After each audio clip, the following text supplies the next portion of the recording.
colonization, those sort of factors have played a huge role. We know that historically speaking, for example, in Hindustan, many ways you can approach it. The deliberate dismantling of the madrasa system, the upending of the systems in terms of language, so languages being replaced in other parts of the Arab world, for example. These sort of things are very clear. I also think that one of the challenges that when we think about paradigms, knowledge systems, Yeah. whether you call it secular systems, Yeah. they've been sort of put right at the top, and you have a double back problem because some Muslims see secular as completely like we can't touch it, we can't go near it. So you have this idea like you have this dini dunyawi binary, which often emerges in Muslim discourse, where deen is sort of the religious space, and then the dunyawi sciences are sort of, we shouldn't be touching them, which is very interesting. I mean, Imam Ghazali, when we read his Kitab al-Ilm, in his Ihya Ulumuddin, he's actually quite clear. I mean, he talks about different types of knowledges, right? Mahmud, Yeah. Mazmum. But he also has an interesting passage where he says, you actually need the dunya for the deen. In other words, he calls it a dunya mazra'atul akhirah. So you need the dunya to, not only because at an individual level, you need to basically be able to prepare for the afterlife, but if people's dunya is not safe, not stable, if we're living under oppressive regimes, poverty, war, for example, then people don't really have time for religion. They don't have the luxury to focus on religious practice. So actually, this dini dunyawi binary is quite damaging to the Muslim worldview. And of course, as a result of that, we also become very reactionary. So if you follow most social media actors, not all we talk about are problems, all we talk about are issues, but Mhm. very few of us actually think about or give as much airtime to the solutions.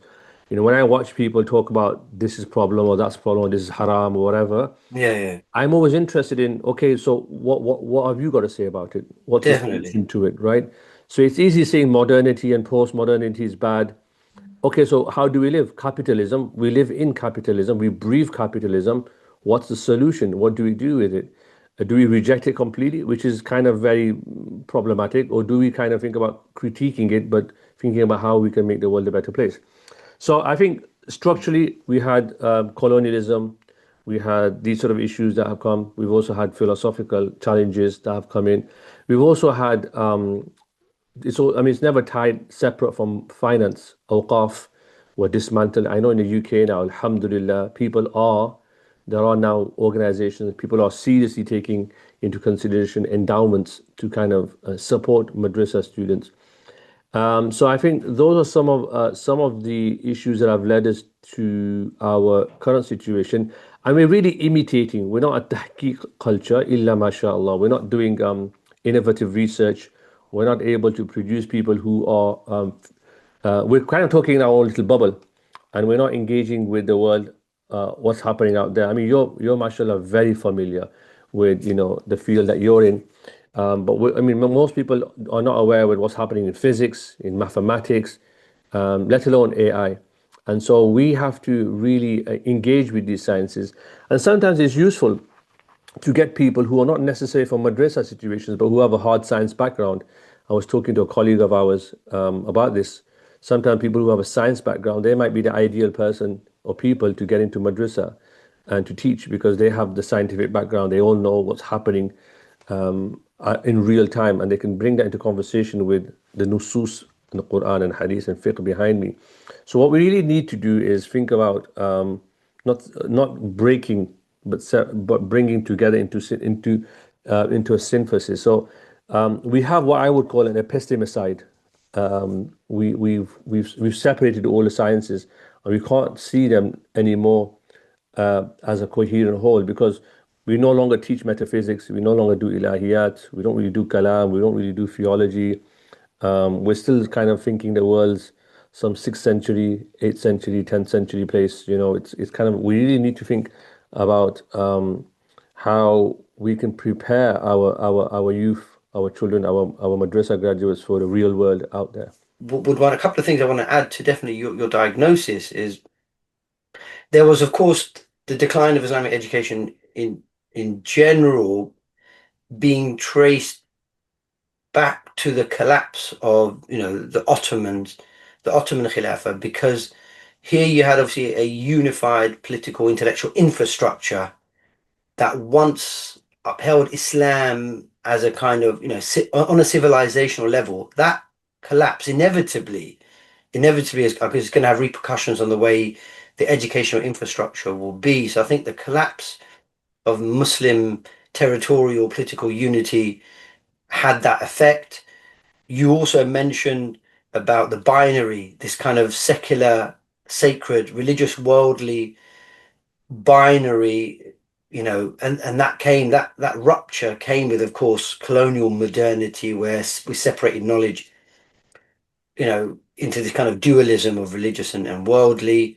And that persists today, where people think they're two separate tracks. And as you mentioned, that shouldn't be how a Muslim looks at these sciences. And you quoted Imam Ghazali. Another thing I guess I'll add, and I want to get your thoughts on it before we kind of move to, maybe looking at some more deeper impacts and then looking at the solutions going forward. I mean, over time in Islamic education system, you are, of course, a product of the traditional madrasa system. So let me know how you want to speak to this as well, myself included.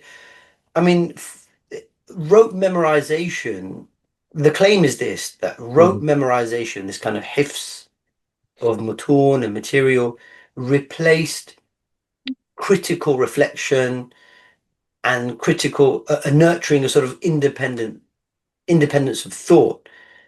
And once you do that, once you just replace learning as being a preservation exercise and an uncritical transmission exercise, you stifle kind of generative thinking, the thinking that is required to produce new ijtihad, or to look for innovation in technology and industry and science, to look for new creative modes of solving problems, things like that.